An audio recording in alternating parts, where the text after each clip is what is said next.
तर या मित्रांनो, आपण आता टाईप 5 बघूया कसं असणार. तर टाईप 5 अगदी टाईप 4 सारखाच आहे, फक्त फरक किंचितसा इतका असणार आहे की तिथे ए आणि बी दोनच व्यक्ती होते, इथे ए बी सी हे 3 व्यक्ती आहेत. तर त्यामुळे होऊ शकतं काही मित्रांना 3 व्यक्ती आले तर मग कसं उत्तर काढावं वगैरे कठीण जाईल, म्हणून आपण याला वेगळा टाईप थोडासा घेतला असणार आहे. अदरवाईज टाईप 4 आणि टाईप 5 एकच असणार आहे, दोन काही वेगवेगळे नाही आहेत तरीसुद्धा. आणि एक चांगली गोष्ट ही होईल की आपली त्या एक प्रॅक्टिससुद्धा होऊन जाईल. तर या मित्रांनो, आपण बघूया वेळ न घालवता. तर बघा ए बी सी एक काम अनुक्रमे 10, 15 आणि 30 दिवसात पूर्ण करतात. LCM निघेल 30 काय आपलं टोटल वर्क आहे. जसं आपण बोललो की LCMमध्ये वेळ बिलकुल लागायला नको. 10 त्रिक 30, 15 दुणे 30, 30 एके 30. हे काय आहे 3 वर्क पर डे, हे 2 वर्क पर डे आणि हे 1 वर्क पर डे. युनिट खूप महत्त्वाचं आहे. जसं मी सुरुवातीपासून टाईप 1 सांगत असणार आहे की युनिट अतिशय महत्त्वाचं आहे. जे काही प्रश्नाचे उत्तर निघत आहेत आपले फक्त युनिटच्या बेसवर निघत आहेत आणि हे जाणून बुजून लिहून देत असणार आहेत. मग तुम्हाला सरळसकट पाठांतर करायची गरज भासावी नको म्हणून. या आता आधी आपण याआधी बोललो होतो की जसजसं प्रश्न असतो तसं त्या पाठीमागे धावत जायचं, त्याला फॉलो करत जायचं, उत्तर सहज निघतं. पहिलं म्हटलं होतं की ABC एक काम. इंग्रजीमध्ये काही विद्यार्थी असतील त्यांच्यासाठी येऊन थोडंसं माझ्या तुटल्या फुटल्या इंग्रजीमध्ये मी वाचून दाखवण्याचा प्रयत्न करतो की ABC can completed a work in 10, 15 and 30 days respectively. ABC एक काम अनुक्रमे 10, 15 आणि 30 दिवसात पूर्ण करू शकतात. After some days A left from work, काही दिवसानंतर ए काम सोडून जातो, ठीक आहे नाही. 1 day after A B left from work, त्याच्या एक दिवसानंतर बी काम सोडतो, त्याच्यामध्ये एच्या ठीक आहे 1 दिवसानंतर बी काम सोडून जातो. And remaining work completed by C in 3 days, आणि उर्वरित कार्य सी कडून 3 दिवसात पूर्ण केले जाते. Then the whole work will completed in how many days, तर ते संपूर्ण कार्य किती दिवसात पूर्ण होईल. ठीक आहे. तर या प्रकारचा प्रश्न असणार आहे. ठीक आहे. तर आपण बघा मागे मागे जाऊया. तर काही दिवसानंतर एक काम सोडून गेला असणार आहे. तर पहिले तर मुद्दा असा असणार आहे की हे ना ABC एक काम म्हणून 10, 15 दिवसात पूर्ण करू शकतात. ठीक आहे. एक मुद्दा इथे राहिला असणार, एक पॉईंट इथे, कारण की इथे एक प्रश्न पॉईंट येईल की तिघेही मिळून काम सुरू करतात है ना, तिघेही मिळून काम सुरू करतात. हे खूप महत्त्वाचं आहे ना, हे राहील तुम्हाला प्रत्येक प्रश्नामध्ये, याकरिता हे यायलाच हवं. का तिघेही मिळून काम सुरू करतील तरच ते एक एक काम सोडून जातील ना. तर म्हणून तिघेही मिळून काम सुरू करतात. तर जेव्हा तिघेही मिळून काम सुरू करतात म्हणजे तिघांना कामाला लावून द्यायचं. हे बघा ABC तिघे एकत्र कामाला आलेत. मग एक पहिल्या दिवशी किती काम करतोय 3, बी किती काम करतोय एका दिवशी 2, सी एका दिवशी किती काम करतोय 1. त्याचा आता टोटल किती झाले 3, 2, 5 आणि 1, 6 दिवस. परंतु हे काम किती दिवस केलं हे माहिती नाही आहे. का बरं? कारण की कसं असणे की काही दिवसानंतर एक काम सोडून जातो. तर आपण आधी बोललो होतो की ज्याला काही हा शब्द आला असणार आहे की नाही है ना, A left from after some days A left from work. तर ज्याला कसं असणं की काही शब्द हा आला असेल त्याला विचारच नाही करायचा, म्हणजे तो कसं असणार की तो ग्रुपच सोडून द्यायचा असणार आहे. बरं, म्हणजे आता याचा अर्थ सध्या याला विचार करायची गरज आपल्याला नाही आहे. ते ए तर काम सोडून गेला, मग उरलं कोण भाऊ BC है ना. खूप महत्त्वाचं आहे. बघा थोडंसं कठीण जाऊ शकतं कदाचित, परंतु ज्यांनी मागचा टाईप 4 बघितला असेल त्याला सोपी जाईल. आणि माझी हीच विनंती असणार आहे की तुम्ही टाईप 4 खूप छान प्रकारे बघा, वारंवार प्रॅक्टिस करा. तो व्हिडिओ वारंवार कसं असणं की बघत चला, तेव्हाच पुढे कसं असणं की टाईप 5 होईल. आणि पुढे जसं आपण पुढे जाऊया तसं मग आणखी प्रश्न जे असणार आहे तुम्हाला सोपी जातील. नाहीतर मग टाईप पुढे जात राहील, प्रश्नांचे लेवल्स वाढत जातील आणि मग तुम्ही म्हणाल की सर कठीण चाललेलं असणार आहे, काय करावं? काही नाही करावं, फक्त प्रॅक्टिस करावी आणि व्हिडिओ वारंवार बघावा. या तर काही दिवसानंतर ए काम सोडून जातो, ए सोडून गेला असणार आहे. आता एला आपल्याला गृहीत धरायचं नाही आहे सध्या. मग उरलं कोण बी आणि सी.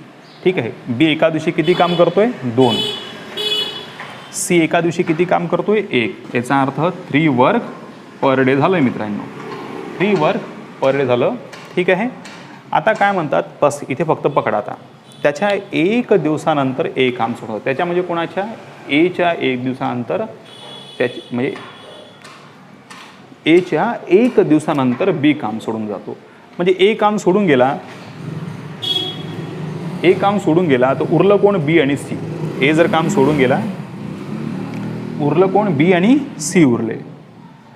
आणि ए सोडून गेल्याच्या 1 दिवसानंतर बी काम सोडून गेला, ए सोडून गेल्याच्या 1 दिवसानंतर बी काम सोडून गेला, म्हणजे याचा अर्थ हा आहे की बी आणि सी कमीत कमी 1 दिवस तरी काम करत होते ना, बरोबर. कारण की ए सोडून गेल्यानंतर बी आणि सी दोघंच जण काम करतील, परंतु किती दिवस काम करणार आहे बी आणि सी? कारण की ए गेला, मग 1 दिवस काम केलं बी आणि सीने, आणि मग बी पण काम सोडून गेला. म्हणजेच बी आणि सी यांनी किती दिवस काम केलं? फक्त 1 दिवस काम केलं. तर बघा एका दिवसात हे किती काम करतात? 3 कामं करतात. तर एका दिवसात 3 कामं करतात, म्हणजे यांनी 3 कामं झाले यांचीवाले एका दिवसातले. आणि आता कोण सोडून गेलं काम? बी सुद्धा काम सोडून गेला मित्रांनो. आणि उरला कोण? एकटा सी. उरला कोण आता? एकटा सी. आणि काय म्हणतात हे की उर्वरित कार्य सी कडून किती दिवसामध्ये? 3 दिवसामध्ये पूर्ण केल्या जात असतं. तर सी किती करू शकतो? तर बघा 1 वर्क पर डे करतोय, 1 वर्क पर डे करतोय, एका दिवसामध्ये 1 काम करतोय. आणि सीने ते उर्वरित कार्य सी कडून 3 दिवसात पूर्ण झाले असेल तर एका दिवशी 1 कार्य, तर 3 दिवसामध्ये मित्रांनो 3 कार्य त्याने कंप्लीट केले असेल, 3 वर्क कंप्लीट केलं असेल. समजलं इथपर्यंत? 3 वर्क. आणि काम कंप्लीट झालं, काम संपलं, शिल्लकच नाही आहेत. शिल्लक तर बीने ठेवलं होतं, काम सोडून गेलं असणार आहे. शिल्लक तर एने ठेवलं होतं, काम सोडून गेलं असणार आहे. ठीक आहे, सीने काम शिल्लक ठेवलं आहे, तो काम कंप्लीट करून गेला. फिनिशर आहे, धोनी आहे, तो फिनिशर असणार आहे, फिनिश करून चालला आहे तो, बरोबर आहे. म्हणजे याचा आता टोटल काम किती झालं? 3 आणि 3 6 वर्क झाले असणार आहे, बरोबर आहे. आणि 6 कुठून आले बघा? तर परत काही कन्फ्युजन नको म्हणून परत सांगतोय की बी आणि सीचं एका दिवसाचे 3 कार्य, मग बी काम सोडून गेला, आणि मग सीने पर डे 1 वर्क, एका दिवसात 1 कार्य, याप्रमाणे 3 दिवसामध्ये किती कार्य केलं त्याने? 3 कार्य केले असणार आहे. तर टोटल झाले 3 आणि 3 6 काम झाले, बरोबर आहे. टोटल जेव्हा 6 कामं झाले असणार आहे तर कामं करायची किती होते? Total work 30. कामं करायची किती होते? 30. आणि 6 कामं झाले असणार आहेत आणि काम कंप्लीट झालं. म्हणजे याचा अर्थ किती? 24 वर्क जे असणार आहेत मित्रांनो, हे आधीच कंप्लीट केलं असेल. कोणी? ए, बी आणि सीने आधीच कंप्लीट केलं असेल, है ना. आधीच कंप्लीट केलं असणार आहे ए, बी, सीने 24 वर्क, बरोबर आहे. मग आधीच कंप्लीट केलं असेल 24 वर्क, तर किती दिवसात पूर्ण केलं असेल? तर किती दिवसात पूर्ण केलं असेल? बघा, एका दिवशी 3, दुसरा आहे ना, सॉरी, ए एका दिवशी 3 करतोय, बी एका दिवशी 2 करतोय, सी एका दिवशी 1 करतो. म्हणजे एका दिवसात किती कार्य झालं? 6 काम. तर एका दिवसात 6 कार्य, तर 24 कार्य किती दिवसामध्ये? पहिल्या दिवशी 6, दुसऱ्या दिवशी 12, तिसऱ्या दिवशी 18, चौथ्या दिवशी 24, 4 दिवसात होईल. म्हणजे काय करूया आपण? 24 work divided by 6 work per day, बरोबर आहे. हे 6 वर्क पर डे येईल. 6 1 6, 6 4 24, वर्क कटलं, तर उरलं किती? 4 डेज. उरलं किती? 4 डेज. म्हणजे याचा अर्थ जे असणार आहे ते संपूर्ण कार्य किती दिवसात पूर्ण झालं असणार आहे? तर बघा, ए जे असणार, बघा इथे लिहून देतो, वाटलं इथे लिहून देतो. बघा की ए, बी आणि सी किती दिवस काम करतात? 4 दिवस, 4 डेज कार्य करतायत. मग ए काम सोडून गेला, उरला कोण? बी आणि सी. बी किती दिवसानंतर काम सोडून गेला होता? एच्या 1 दिवसानंतर, म्हणजे 1 डे. मग बी पण काम सोडून गेला, उरला कोण? सी. सीने उर्वरित कार्य किती दिवसात पूर्ण केलं? 3 दिवसामध्ये, 3 डेजमध्ये. म्हणजे टोटल कार्य किती दिवसात झालं? तर हे झालं 8 डेजमध्ये झालं असणार. तर हे निघालं आपलं उत्तर. आता परत हा विचार नका करा की यार वेळ लागत आहेत. समजलं तर पट्टापट्टा होत असतं.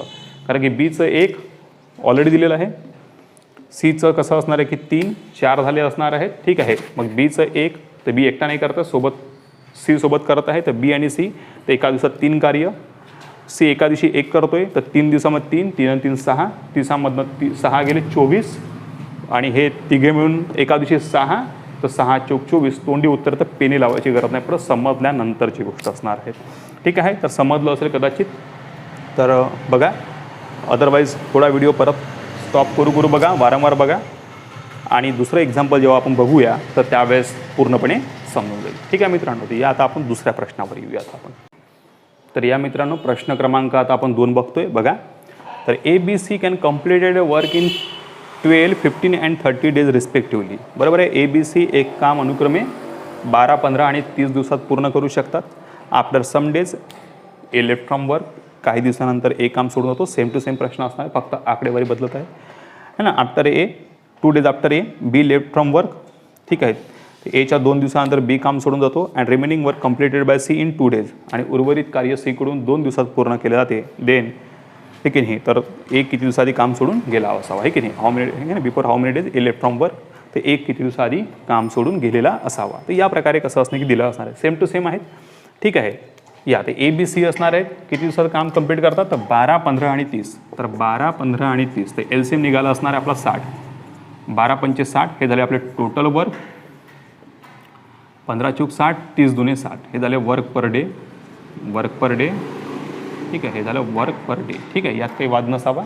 आता बघा हां, हे परत मुद्दा असणार आहे की हाच मुद्दा आहे की ही जी लाईन आहे ही सुटली आहे.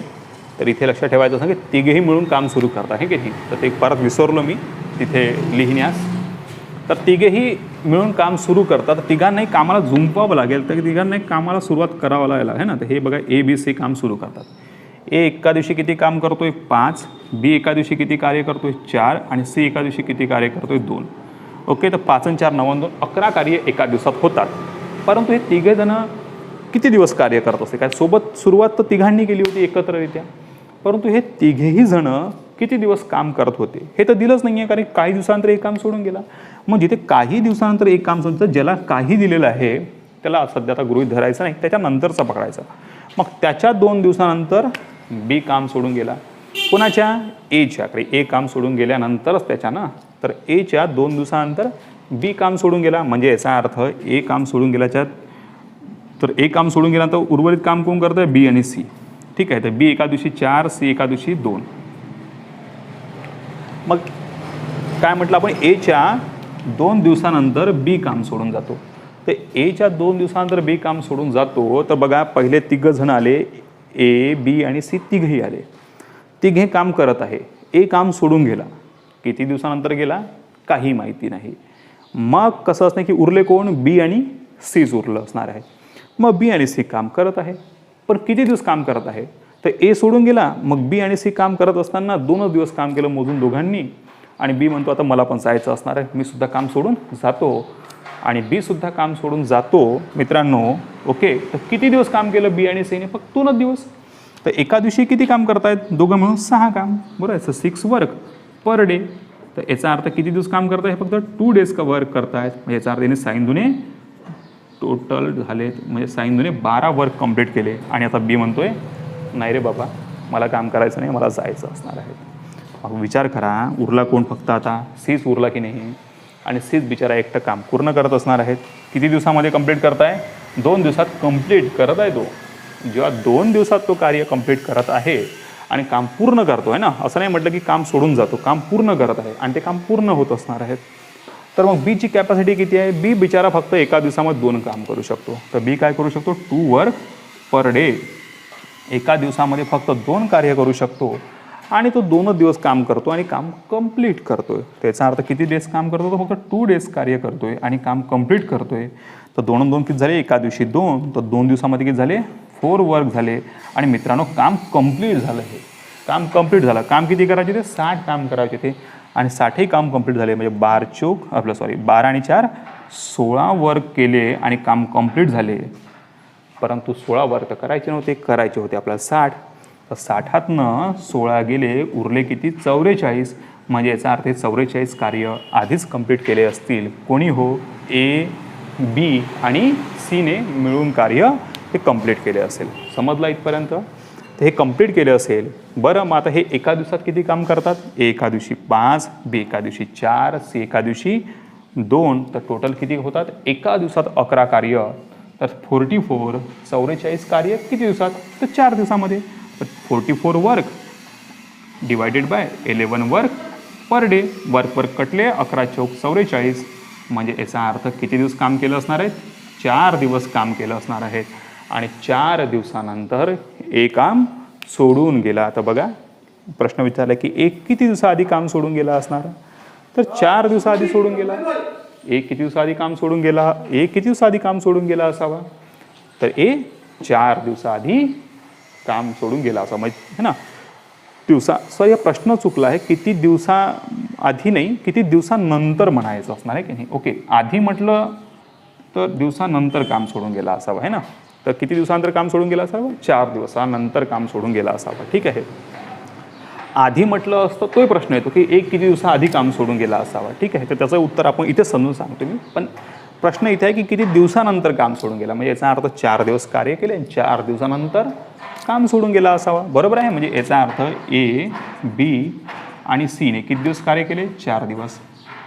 मग ए काम सोडून गेला 4 दिवसानंतर, मग उरलं कोण, बी आणि सी. बी आणि सीने किती दिवस कार्य केले, तर बी आणि सीने फक्त 2 दिवस कार्य केले. इथं पण दिलं 2 दिवसानंतर बी काम सोडून गेला, तर 2 डेज. मग बी पण काम सोडून गेला, उरला कोण, सी. आणि सीने रिमेनिंग वर्क किती दिवसात कंप्लीट केले, तर सीने 2 दिवसामध्ये उर्वरित कार्य पूर्ण केले, है ना.